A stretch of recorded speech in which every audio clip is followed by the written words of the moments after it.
Well, hi there, Sammy. Hi, Sammy. Well, this video here, I want to show you a couple of things here. Okay, here I am in Tommy's room, and you can see in the corner right there, we've got a wet spot where the vent pipe runs down inside this wall here.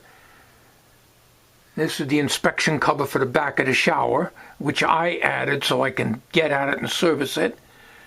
And the water's running down inside this wall. And the other side of this wall is the shower, the bathroom. And the vent pipe runs inside this wall right here. And the whole floor was all wet down below.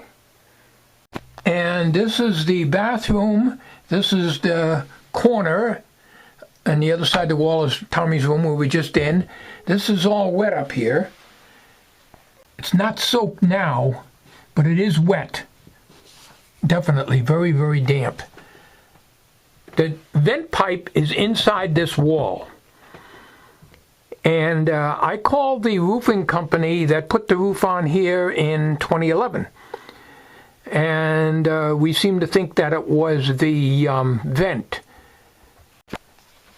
But this is nighttime now, so the job has already been done. The roofers were out here earlier today.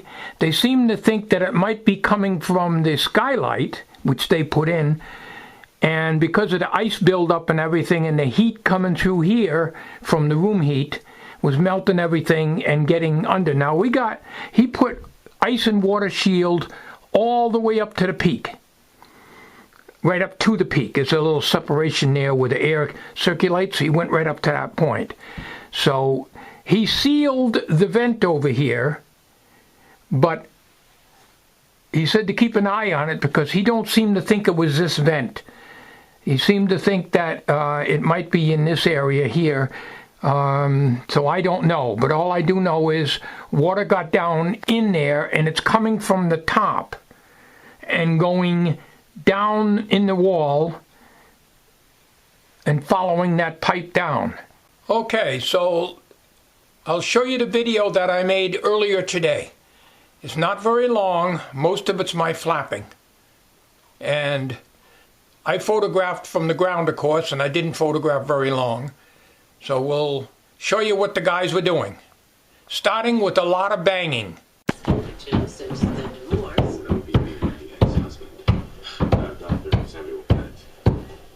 Sorry.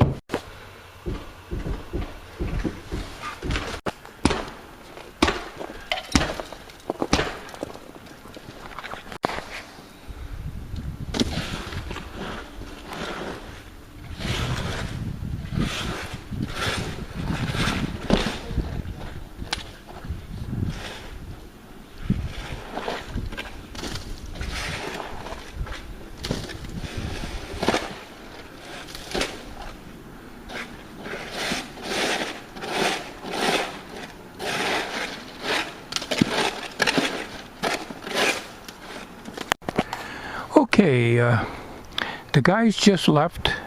They shoveled off the peak of the roof. They didn't do the entire roof, but they didn't charge us anything. And they fixed up the vent, which is on the other side that we were having a leak with.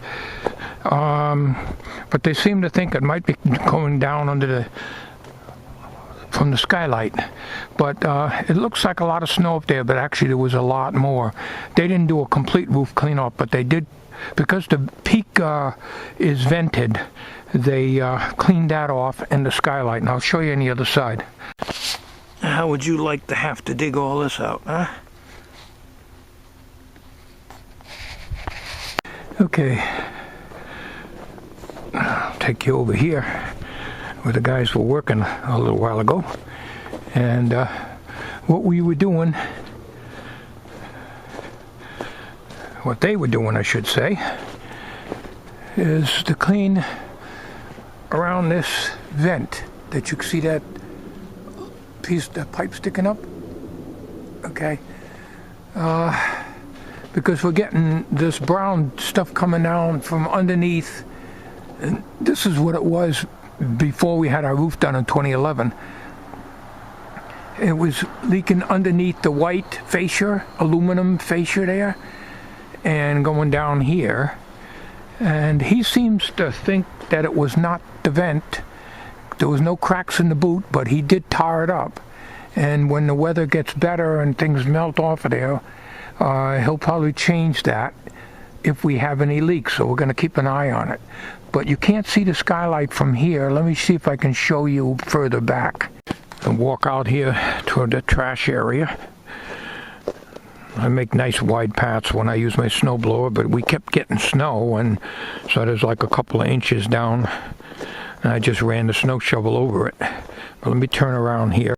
Now, if you look, you'll see that black thing up on the roof. That's the skylight. It's a glass skylight that they put in. So they cleaned all that off too, and they cleaned the peak. You don't see any snow on the peak. They took all that snow off, but like I say, there's still snow on the roof, but nowhere near as bad. And this is the roofing company that did our roof in 2011. So they did all this work and cleaned it off and everything, and at the end I asked, well, what's the damages? You don't owe us anything, they said. So I'm very, very happy with these people. They took care of something like that with no charge. Because physically I can't get up on the roof and do that. It's too dangerous. I'm liable to fall off the damn thing. Slide right off and fall off. See, I can only do so much with a snow rake. And it looks worse on this side, of course, but the main concern was to get the peak. And we got a lot of icicles and ice dams all the way up through there.